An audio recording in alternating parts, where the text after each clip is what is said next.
بات بھی ہے کہ نکاح کیا چیز ہے اسلام میں، یہ بھی ایک مستقل مضمون ہے۔ نکاح کا مقصد کیا ہے، یہ بھی ایک مستقل بات ہے سمجھانے کی۔ اور پھر یہ مقصد کیسے حاصل ہو سکتا ہے؟ اتنے عنوان ہیں نکاح کے متعلق کہ آدمی حیرت میں پڑ جا رہا ہے کہ کیا سمجھا جاتا ہے، اور مجلس ملتی ہے ایک امور کا سمجھ، اس لیے پوری بات نہیں آتی ہمارے سامنے۔ پھر بھی جو اللہ توفیق دے وہ آپ کو میں عرض کروں۔ یہ جو میں نے آیت تلاوت کی نکاح کے عنوان میں زبردست آیت ہے، اس کی شروعات ہی ہے اللہ کی نشانیوں سے۔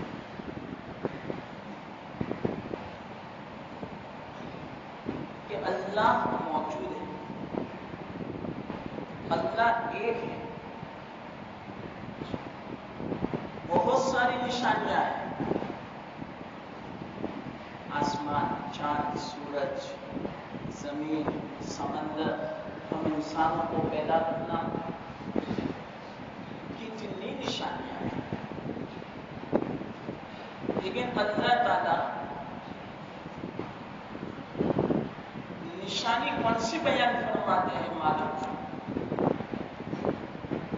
کہ تمہیں میں سے اللہ تعالیٰ نے جوڑے پیدا فرمائے، اور اس کی سب سے پہلی جوڑے پیدا کرنے کی وجہ اور مقصد جو بیان فرمایا لِتَسْكُنُوا إِلَيْهَا سکون۔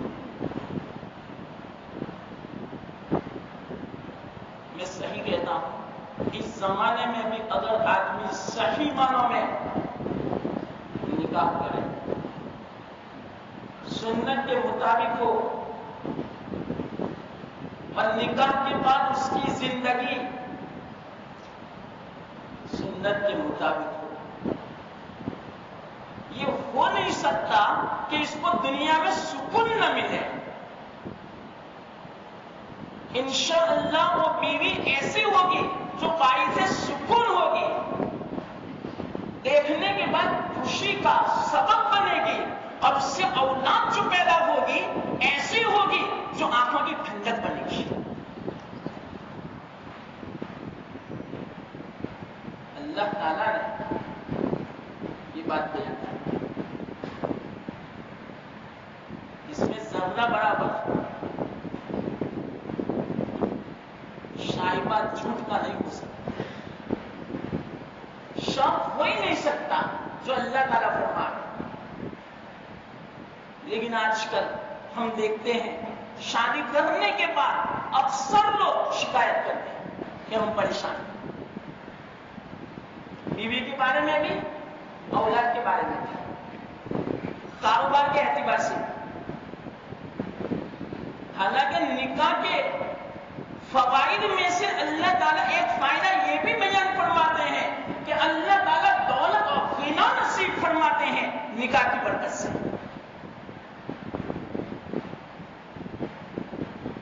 لیکن ہماری شکایتیں ختم نہیں ہوتی، ایک ہی وجہ ہے بس، اس کے علاوہ کوئی وجہ نہیں۔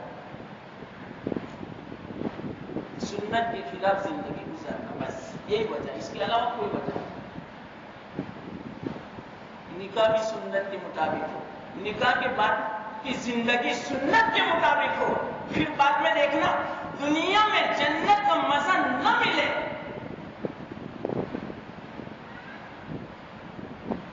علماء بزرگان یقین کے ساتھ اس بات کو بیان فرماتے ہیں،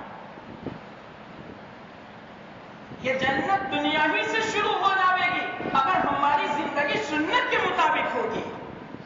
اللہ تعالیٰ نے اللہ کے رسول صلی اللہ علیہ وسلم کو اسی بنا پر دنیا میں مبعوث فرمایا تاکہ لوگوں کو بتاوے کہ زندگی کس طرح گزارنی ہے، اور یہ شادی والی زندگی تو گویا انسان کی آدھی زندگی ہے. 20 سال کے بعد اگر شادی ہوئی تو اس کے بعد کی ساری زندگی وہ نکاح والی ہے. تو ایک ایک پہلو بتا دیا اللہ کے رسول صلی اللہ علیہ وسلم نے نکاح کے بعد کہ کس طرح زندگی گزارنے کی، بیوی کے ساتھ کس طرح رہنے کا، گھر میں جاوے تو کس طرح رہنے کا، اگر اولاد ہو تو اولاد کے ساتھ کس طرح رہنے کا. ایک ایک پہلو کو کھول کھول کے بتا دیا. لیکن یہ سارے پہلو کو بیان کرنے کا وقت ہی نہیں. کم از کم ایسی 10 مجلسیں چاہیے تب جا کے تھوڑی بات نکاح کے متعلق ہو سکتی ہے. تو اللہ تعالیٰ نے فرمایا اس نکاح کی جو سب سے پہلی غرض، سب سے پہلا جو مقصد جو انسان کو حاصل ہوتا ہے وہ سکون ملتا ہے. اب اندازہ لگاؤ، ایک بات میں آپ سے کہوں، اگر آدمی کو دنیا کی بادشاہ مل جائے لیکن میں صحیح کہتا ہوں بیوی نہ ہو تو اس بادشاہت سے سکون نہیں ملے گا. عورت تو چاہیے، اللہ تعالیٰ نے بنایا انسان کو ایسا، عورت کے بغیر سکون مل ہی نہیں سکتا. جس طرح مثال کے طور پر آدمی کو بھوک لگتی ہے تو کھانا ضروری ہے، پیاس لگتی ہے، پانی ضروری ہے. تو اسی طرح اللہ تعالیٰ نے انسان کی فطرت میں شہوت رکھی ہے، اور شہوت کو پورا کرنے کا ذریعہ اللہ تعالیٰ نے عورت کو بنایا ہے. عورت نہ ہو تو پھر بعد میں یہ ایسا ہی ہے، بھوک تو ہو لیکن کھانا نہ ہو، پیاس تو ہو پانی نہ ہو، بیکار ہے زندگی. اللہ کا جو مقصد ہے انسان کے پیدا کرنے کا، اس مقصد میں آدمی پورا نہیں ہو سکتا اگر عورت نہ ہو تو. لیکن اس کو صحیح استعمال کیا جائے، غلط استعمال نہیں. غلط استعمال کرو گے سکون کے بجائے آدمی پریشان ہو جائے گا، مارا مارا پھرے گا، چین نہیں ملے گا. نعمتوں کے باوجود بے قرار رہے گا، بے چین رہے گا، مارا مارا پھرے گا پوری دنیا میں. روزی میں سے برکتوں کو اٹھا لے گا اللہ تعالیٰ اگر عورت کو صحیح استعمال نہیں کیا تو. جیسے کہ آج کل یہ حالت دیکھ لیا ہے، کوئی ایسا بتاؤ نوجوان کہ اس کو سکون ہو، ہر وقت وہ پریشان ہے، اس کی نظریں ایک طرف جھکتی ہی نہیں، ہر وقت ہر طرف نظریں گھومتی رہتی ہے. اور جس کی نظریں ہر وقت ہر طرف گھومتی رہے گی اس کو سکون نہیں مل سکتا. یہ قرآن اور حدیث کا خلاصہ ہے. تو یاد رکھنا اللہ تعالیٰ فرماتے ہیں عورت کو سکون کا ذریعہ بنایا. آدمی کو جنت بھی مل جائے اور عورت نہ ہو تو جنت میں بھی سکون نہیں مل سکتا. حضرت آدم علیہ السلام سب سے پہلے اللہ تعالیٰ نے ان کو پیدا فرمایا اور یوں فرمایا جہاں چاہو وہاں رہو اور جس نعمت کو آپ استعمال کرنا چاہو کر سکتے ہیں. آپ ساری نعمتوں سے لطف اندوز ہو رہے تھے، لیکن آدم علیہ السلام پہلے انسان تھے، ان کو سمجھ نہیں پڑتی تھی انہیں چین کیوں نہیں.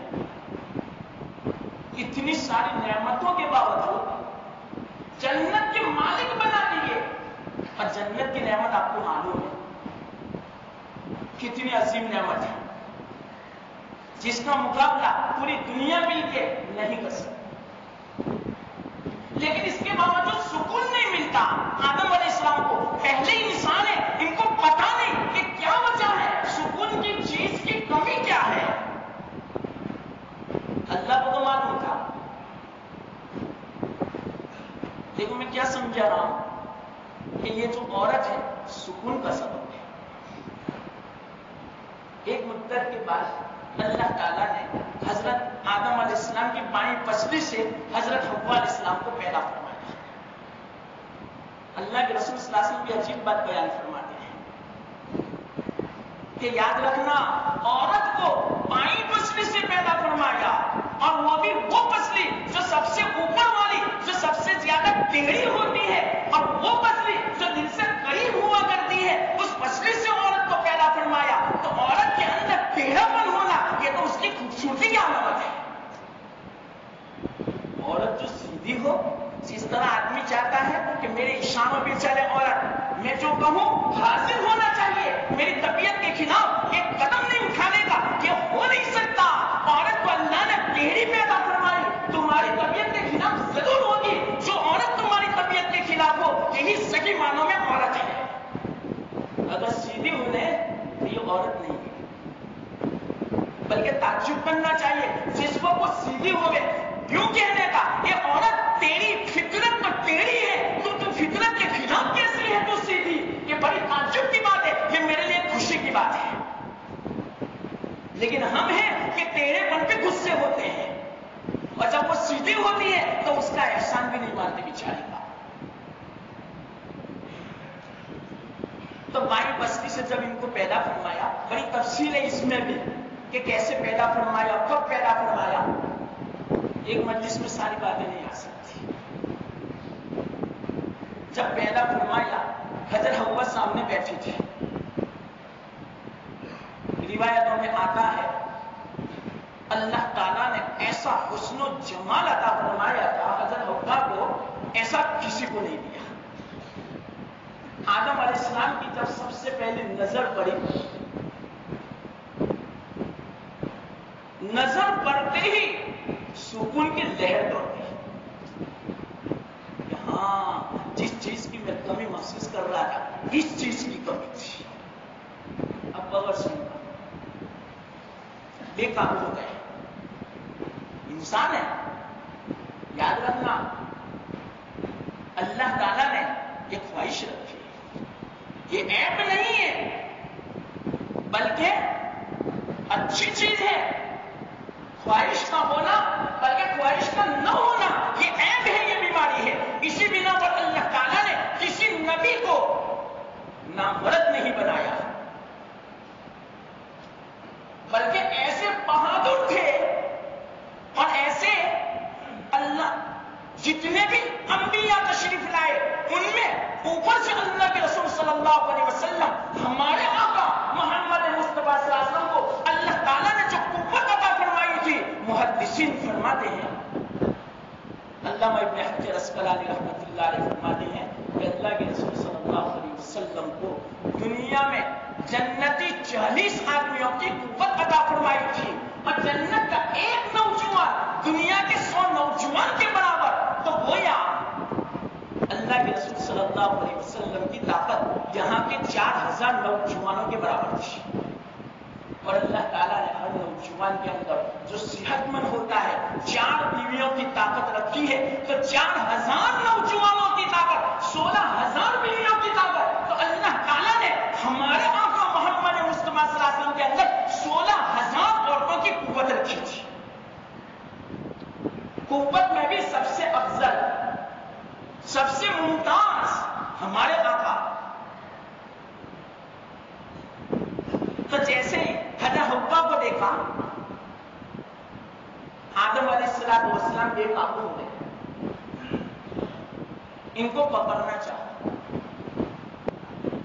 کہ اسی نعمت کی بنا پر، اسی کمی کی بنا پر، یہ جنت کی نعمتیں مجھے پھیکی لگ رہی تھی، مجھے جنت میں بھی کمی محسوس ہو رہی تھی، آج وہ چیز میرے سامنے ہے، ان کو پکڑنا چاہا۔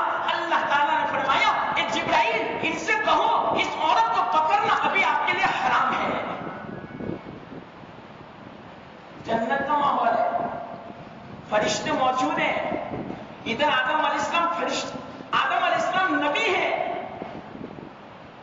لیکن فرمایا ابھی عورت کو نہیں چھو سکتی آپ۔ ہمارے نوجوان تو نوجوان شادی سے پہلے کتنی لڑکیوں کا ہاتھ چھو لیتے ہیں اور بدن بھی چھو لیتے ہیں، اور ہماری عورتیں بھی اتنی بے حیا ہیں کہ چھونے بھی دیتی ہے۔ معاف فرمانا، شادی کا موقع ہے، کہنے میں کوئی حرج کی بات نہیں.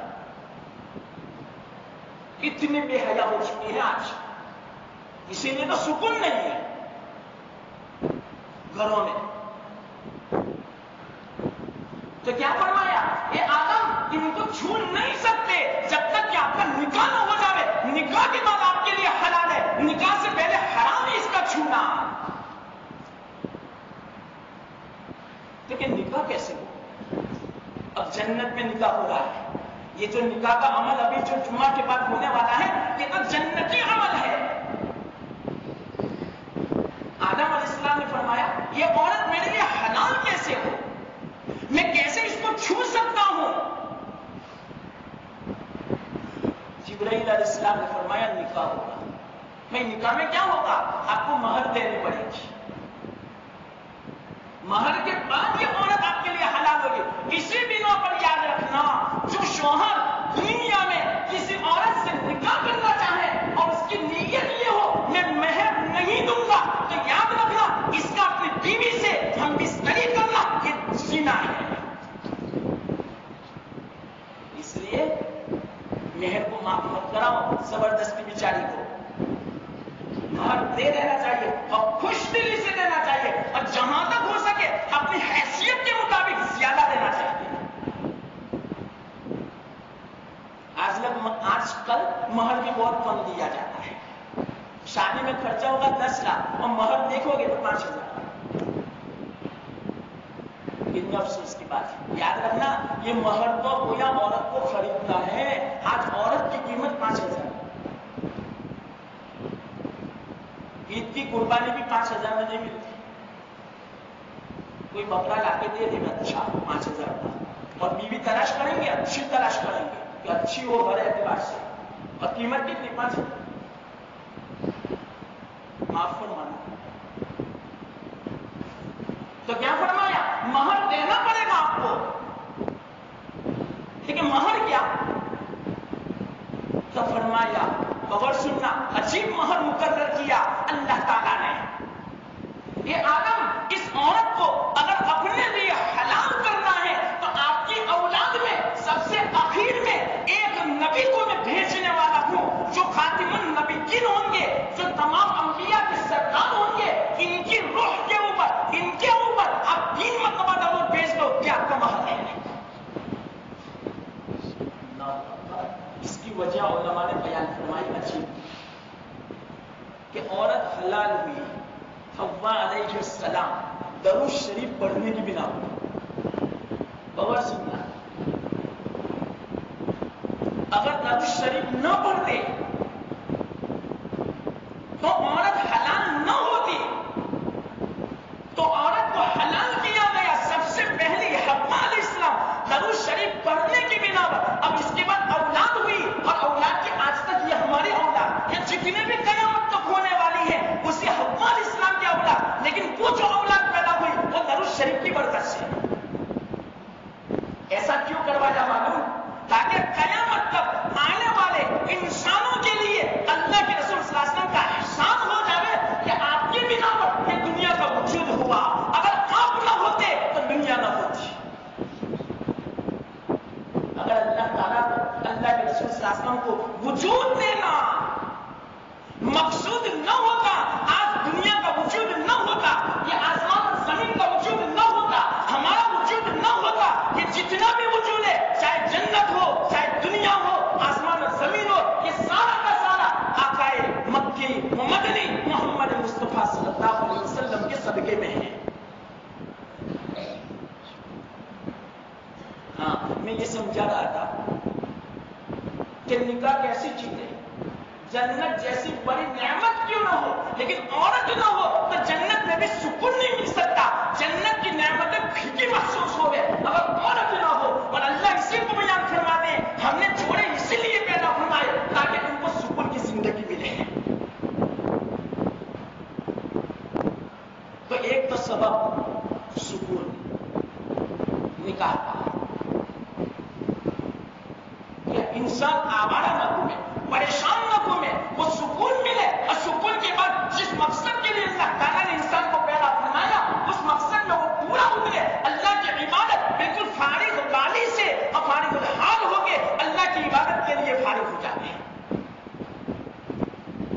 ایک تو یہ مقصد مختصر میں سنا دو، وقت کم ہے. تو اس سے پتا چلا کہ نکاح بہت بڑی نعمت ہے. تب تو سکون ملا. جنت کی نعمتیں بھی صحیح معنوں میں نعمتیں ہوئی. اگر یہ نعمت نہ ملتی نکاح والی تو پھر دنیا ہمیں اندھی معلوم، بالکل اندھیرا سا محسوس ہوتا. اگر یہ جو نعمت نہ ہوتی عورت کی. دوسری بات، نکاح کتنی عظیم چیز ہے معلوم آپ کو. اللہ کے رسول صلی اللہ علیہ وسلم ارشاد فرماتے ہیں اربع من سنن المرسلین، 4 چیزیں تمام انبیاء کی سنت ہے. ان 4 چیزوں میں سے ایک نکاح فرمایا ہوا ہے اللہ کے رسول صلی اللہ علیہ وسلم. دوسری حیا، تیسری مسواک اور چوتھی خوشبو. یہ 4 چیزیں بڑی تفصیل ہے اس کے اندر. تو دیکھو اللہ کے رسول صلی اللہ علیہ وسلم نے سنت فرمایا نکاح. بس نکاح کی فضیلت کے لیے یہی چیز کافی ہے کہ اللہ کے رسول صلی اللہ علیہ وسلم نے نکاح کو اپنی طرف منسوخ فرمایا. یہ میرا طریقہ ہے، یہ میری سنت ہے. اور جس طریقے کو اللہ کے رسول صلی اللہ علیہ وسلم سے نسبت ہو جائے وہ کتنا اونچا، کتنا افضل، اس کا مقابلہ کوئی نہیں کر سکتا. جس کو اللہ کے رسول صلی اللہ علیہ وسلم سے نسبت ہو جائے، ہم دعا کرتے ہیں کہ ہماری نسبت اللہ کے رسول صلی اللہ علیہ وسلم سے صحیح معنوں میں ہو جائے. صرف زبانی دعویٰ نہیں کہ ہمیں محبت ہے، ہمیں عشق ہے محمد سے صلی اللہ علیہ وسلم، نہیں، ہماری زندگی بھی ایسی بتاوے کہ واقعی اگر اس کو اللہ کے رسول صلی اللہ علیہ وسلم سے محبت ہے، ایسی ہماری زندگی بن جائے، ہم ایسے سنت کے ساتھ اپنے آپ کو منسوخ کرنے والے بن جائیں. تو نکاح سنت ہے، اور جس کو سنت سے نسبت ہو جائے اس سے اونچا کوئی نہیں. ایک مختصر میں آپ کو ضمن حدیث کے ایک واقعے میں سناؤں نسبت. ایک مرتبہ حضرت انس بن مالک رضی اللہ تعالیٰ ان کے گھر کچھ مہمان آئے. کچھ ناشتہ کیا. ناشتہ کرنے کے بعد حضرت انس نے ایک رومال نکالا اور یوں فرمایا اس سے اپنے ہاتھ صاف کر لو. ہاتھ صاف کر لو. وہ رومال گندا ہو گیا، خراب ہو گیا.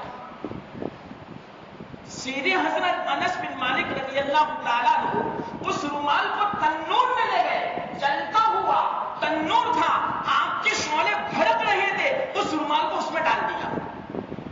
اور کپڑا جب آگ میں جب جاوے تو وہ تو جل جاتا ہے. تھوڑی دیر کے بعد اس رومال کو نکالا تو بالکل دھویا ہوا تھا، صاف شفاف تھا. جو مہمان آئے تھے وہ حیرت میں پڑ گئے کہ یہ کیا ہے ماجرا، اس کا واقعہ کیا ہے، ہمیں سمجھاؤ. حضرت انس فرماتے ہیں میں آپ کو سمجھاتا ہوں. یہ وہ رومال مبارک ہے، ایک مرتبہ اللہ کے رسول صلی اللہ علیہ وسلم میرے گھر تشریف لائے تھے اپنے زمانے میں. میں ان کا خادم تھا، 10 سال تک میں نے خدمت کی. تو ہمارے گھر میں کچھ کھانے کی چیز تھی، آپ نے تناول فرمایا. تناول فرمانے کے بعد اس رومال سے اپنے دستے مبارک کو صاف کیا تھا. جب سے یہ رومال کو اللہ کے رسول صلی اللہ علیہ وسلم کے دستے مبارک نے چھویا ہے اس کے بعد سے آج تک ہم نے پانی سے نہیں دھویا کہ کہیں اللہ کے رسول صلی اللہ علیہ وسلم کی ہاتھوں کی برکت کہیں دھل نہ جائے. کتنے سال ہو گئے، اتنے سال سے یہ رومال کو دھویا نہیں. اور جب یہ رومال میلا ہو جاتا ہے ہم آگ میں ڈالتے ہیں. آگ کی مجال نہیں کہ اس رومال کو جلا سکے. سب تعجب میں پڑ گئے، حیرت میں پڑ گئے. یہ کیا؟ علماء فرماتے ہیں اس واقعے کے بعد کہ اس رومال کو اللہ کے رسول صلی اللہ علیہ وسلم کے دستے مبارک سے نسبت ہو گئی، صرف لگاؤ ہو گیا تھا. ہاتھ نے اس رومال کو صرف ٹچ کیا تھا. اس کی بنا پر یہ رومال آگ میں نہیں جلتا. تو کوئی مسلمان جو ہو اس کی نسبت، اگر اس کی زندگی کی نسبت اللہ کے رسول صلی اللہ علیہ وسلم سے ہو جائے تو جہنم کی آگ اس کو کیسے چھو سکتی ہے؟ اللہ کرے یہ بات ہماری سمجھ میں آ جائے. یہ دنیا کا سارا دھوکہ سمجھ میں آ جائے گا اگر یہ بات جو سمجھ میں آ گئی تو.